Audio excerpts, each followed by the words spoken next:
بسم اللہ الرحمن الرحیم۔ قرآن کریم ایک ایسا قانون ہے، ایک ایسی کتاب ہے کہ جس کو فالو کرنا اور جس پر عمل کرنا تمام لوگوں کے لیے ضروری ہے، اس لیے کہ وہ اللہ کی طرف سے نازل کردہ ہے اور ایسے ذریعے سے ہم تک پہنچا ہے، ایسے سورس سے ہم تک پہنچا ہے جس میں کسی شک اور شبے کی گنجائش نہیں ہے۔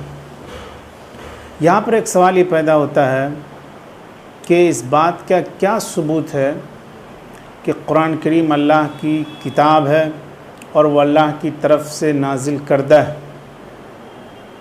اس کا جواب یہ ہے کہ اس کا سب سے بڑا ثبوت یہ ہے کہ آج تک پوری دنیا کے انسان مل کر قرآن کا جواب نہیں پیش کر سکے، قرآن کی مثال نہیں پیش کر سکے۔ یہ اس بات کا سب سے بڑا پروف ہے کہ یہ اللہ کی کتاب ہے اور یہ ایک معجزہ ہے۔ آج ہم گفتگو کریں گے کہ معجزہ کسے کہتے ہیں اور قرآن کریم کس طرح معجزہ ہے۔ کسی چیز کے معجزہ ہونے کے لیے ضروری ہے کہ اس کے اندر تین چیزیں پائی جائیں، تین شرطیں پائی جائیں۔ پہلی شرط یہ کہ چیلنج پیش کیا جائے، مقابلے کی دعوت دی جائے۔ دوسری شرط یہ کہ جس کے سامنے چیلنج کو پیش کیا جائے اس کے اندر چیلنج کو قبول کرنے کا کوئی داعیہ، کوئی فیکٹر موجود ہو، یعنی چیلنج اس انداز میں پیش کیا جائے کہ جو شخص جس کو چیلنج کیا گیا ہے اس کے جذبات بھڑک جائیں اور وہ چیلنج کو قبول کرنے کے لیے مجبور ہو جائے۔ یہ معجزہ ہونے کے لیے دوسری شرط ہے۔ اور تیسری شرط یہ ہے کہ جس کو چیلنج دیا جائے اس کے اندر کوئی عذر نہ ہو، کوئی مجبوری نہ ہو، کوئی رکاوٹ نہ ہو اس چیلنج کو قبول کرنے میں۔ اس پہلو سے اگر ہم دیکھتے ہیں تو قرآن کریم کے اندر یہ تینوں شرطیں پائی جا رہی ہیں، لہذا قرآن کریم معجزہ ہے۔ پہلی شرط کیا ہے کہ چیلنج پیش کیا جائے۔ حضور اکرم صلی اللہ علیہ وسلم نے عربوں کے سامنے یہ دعویٰ کیا کہ میں اللہ کا رسول ہوں اور میرے رسول ہونے کا سب سے بڑا ثبوت قرآن کریم ہے جو اللہ کی طرف سے نازل کردہ ہے۔ یہ ایک ایسی کتاب ہے کہ انسانی عقل اس کو مرتب نہیں کر سکتی، اس کی تصنیف نہیں کر سکتی اور اس کا جواب نہیں پیش کر سکتی ہے۔ اگر آپ یہ سمجھتے ہو کہ یہ کتاب ہم کو کسی کاہن کے ذریعے سے، کسی نجومی کے ذریعے سے یا کسی اور ذریعے سے حاصل، کسی شاعر کے ذریعے سے حاصل ہوئی ہے تو یہ آپ کی بہت بڑی غلط فہمی ہے۔ یہ اللہ کی طرف سے ہے اور اس کا ثبوت یہ ہے کہ آپ اس کی مثال نہیں پیش کر سکتے ہو۔ اور میں آپ کو چیلنج دیتا ہوں، حضور اکرم صلی اللہ علیہ وسلم نے عربوں کے سامنے چیلنج پیش کیا کہ اگر آپ کا یہ دعویٰ ہے کہ یہ کسی انسان کی کتاب ہے، کسی شاعر کی کتاب ہے یا کسی اور کا یہ تخیل ہے تو آپ اس کی مثال پیش کیجئے، میں اپنی ہار تسلیم کر لوں گا۔ قرآن کریم کی کئی آیتوں میں حضور اکرم صلی اللہ علیہ وسلم نے عربوں کو کھلے الفاظ میں چیلنج کیا کہ آپ اس کی مثال پیش کرو۔ اللہ تبارک و تعالیٰ فرماتا ہے قُلْ فَأْتُوا بِكِتَابٍ مِّنْ عِنْدِ اللَّهِ وَأَهْدَىٰ مِنْهُمَا أَتَّبِعْهُ کہ اے محمد صلی اللہ علیہ وسلم آپ کہہ دیجئے لوگوں سے کہ تم ایسی کوئی کتاب لے کر کے آؤ جو اس سے بہتر ہو، اس سے زیادہ ہدایت دینے والی کتاب ہو، اس سے زیادہ اس کے اندر معنی ہو، اس سے زیادہ فصاحت و بلاغت ہو، تو میں اس کو ایکسیپٹ کر لوں گا، میں اس کے سامنے سرنڈر کر دوں گا۔ دوسری جگہ اللہ تبارک و تعالیٰ نے فرمایا قُلْ لَئِنِ اجْتَمَعَتِ الْإِنسُ وَالْجِنُّ عَلَىٰ أَن يَأْتُوا بِمِثْلِ هَٰذَا الْقُرْآنِ لَا يَأْتُونَ بِمِثْلِهِ وَلَوْ كَانَ بَعْضُهُمْ لِبَعْضٍ ظَهِيرًا کہ اے محمد صلی اللہ علیہ وسلم آپ کہہ دیجئے کہ اگر ساری دنیا کے انسان اور جنات مل کر بھی اس کتاب کی مثال پیش کرنا چاہیں تو وہ نہیں کر سکتے ہیں، اگرچہ سب مل کر کے ایک دوسرے کا سپورٹ کریں، ایک دوسرے کا تعاون کریں، ایک دوسرے کی مدد کریں، تب بھی ممکن نہیں۔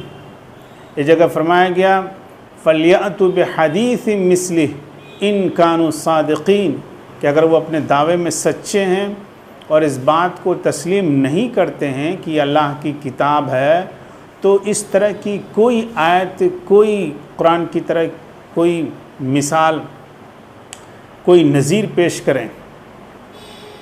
تو یہ معجزہ ہونے کے لیے پہلی شرط ہے چیلنج کا پیش کرنا۔ حضور اکرم صلی اللہ علیہ وسلم نے قرآن کی زبان میں، قرآن کے الفاظ میں پوری دنیا کو چیلنج کیا۔ معجزہ ہونے کے لیے دوسری شرط یہ ہے کہ جس کے سامنے چیلنج کیا جائے اس کے اندر اس چیلنج کو قبول کرنے کا فیکٹر موجود ہو، داعیہ موجود ہو، یعنی اس انداز میں چیلنج کیا جائے کہ اگلا آدمی وہ بالکل بھڑک اٹھے، اس کے جذبات بھڑک اٹھیں اور وہ تلملا اٹھے اور بے چین ہو جائے جواب دینے کے لیے۔ تو یہ شرط بھی موجود ہے۔ حضرت اکرم صلی اللہ علیہ وسلم نے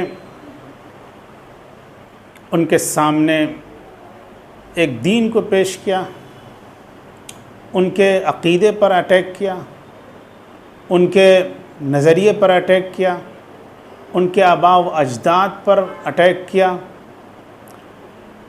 اور ان کے معبودان کو غلط قرار دیا۔ اگر کسی شخص کے دین پر حملہ کیا جائے، اس کے عقیدے پر اٹیک کیا جائے، اس کے آباء و اجداد پر اٹیک کیا جائے، اس کے نظریے پر اٹیک کیا جائے، تو وہ تلملا اٹھتا ہے، وہ بے چین ہو جاتا ہے اور کسی طرح اس کا جواب تلاش کرنے کے لیے وہ اٹھ کھڑا ہوتا ہے۔ لیکن ان تمام چیزوں کے باوجود، ان تمام حملوں کے باوجود وہ قرآن کا جواب نہیں دے سکے، قرآن کا علمی جواب نہیں دے سکے، اکیڈمک جواب نہیں دے سکے۔ اس کے بدلے میں انہوں نے جنگیں کی، جنگ پر آمادہ ہو گئے۔ یہ اس بات کا ثبوت ہے کہ اس چیلنج کو قبول کرنے اور اس کا جواب دینے کی صلاحیت ان کے اندر نہیں تھی۔ معجزہ کے لیے تیسری شرط یہ ہے کہ جس کو چیلنج دیا جائے اس کے اندر کوئی عذر نہ ہو، کوئی مجبوری نہ ہو، کوئی رکاوٹ نہ ہو اس چیلنج کو قبول کرنے میں۔ یہ شرط بھی قرآن کے اندر پائی جا رہی۔ قرآن نے عربوں کو چیلنج کیا، قرآن عربی زبان میں نازل ہوا، جن کو چیلنج دیا گیا وہ عربی زبان سے اچھی طرح واقف تھے، ان کے اندر فصاحت و بلاغت کے بادشاہ موجود تھے، بڑے بڑے شعراء موجود تھے، بڑے بڑے ادبا موجود تھے، بڑے بڑے خطبہ موجود تھے، اور ان کے اشعار سے اور ان کی حکمت کی باتوں سے یہ اندازہ ہوتا ہے کہ وہ بڑے تجربہ کار تھے، بڑی مہارت ان کے اندر تھی۔ لیکن ان سب کے باوجود وہ قرآن کریم کے سامنے سرنڈر کر گئے۔ قرآن نے اپنے چیلنج میں یہ بھی کہا کہ آپ جس سے چاہیں مدد لے سکتے ہیں، جس کا چاہیں سپورٹ لے سکتے ہیں، یہودیوں سے مدد لے سکتے ہیں، عیسائیوں سے مدد لے سکتے ہیں، کاہنوں کی مدد لے سکتے ہیں، آپ جس کو چاہیں مدد کے لیے بلا سکتے ہیں، لیکن آپ اس کی مثال نہیں پیش کر سکتے ہیں۔ یہی نہیں، قرآن نے اتنا ٹائم دیا ان کو، اتنا وقت دیا، اتنی مہلت دی کہ وہ یہ بھی بہانہ نہیں کر سکتے تھے کہ ہم کو ٹائم نہیں ملا اور موقع نہیں ملا۔ قرآن 23 سال میں نازل ہوا۔ 23 سال کا عرصہ ایک طویل عرصہ ہوتا ہے۔ اس طویل عرصے میں وہ قرآن کی کوئی مثال نہیں پیش کر سکے، کوئی علمی جواب قرآن کا نہیں دے سکے، کوئی اکیڈمک رسپانس نہیں کر سکے۔ اور یہ ان کے لیے بہت آسان تھا اگر ان کے بس میں ہوتا تو، لیکن کوئی جواب دینے کے بجائے وہ جنگ پر آمادہ ہو گئے، وہ حضور کے خلاف سازشیں کرنے لگے، حضور کو قتل کرنے کے لیے منصوبے بنانے لگے۔ یہ اس بات کا ثبوت ہے کہ انہوں نے اپنی ہار تسلیم کر لی، وہ قرآن کے سامنے سرنڈر ہو گئے، اور جواب دینے کے بجائے جنگ پر آمادہ ہونا، قتل کی سازش کرنا، مار پیٹ پر آمادہ ہو جانا، یہ اعتراف ہے کہ اس کے پاس علمی کوئی جواب نہیں ہے، اکیڈمک کوئی جواب نہیں ہے۔ تو یہ تمام چیزیں اس بات پر دلالت کرتی ہیں، اور ان تمام چیزوں سے یہ ثابت ہوتا ہے کہ قرآن اللہ کی کتاب ہے، اور اتنی اونچی کتاب ہے کہ انسان کی عقل وہاں تک نہیں پہنچ سکتی ہے، انسان کے لیول سے بہت ہائی ہے، اور یہ صرف اور صرف اللہ تبارک و تعالیٰ کا ہی کلام ہو سکتا ہے، اور اللہ ہی کی طرف سے یہ کتاب ہو سکتی ہے۔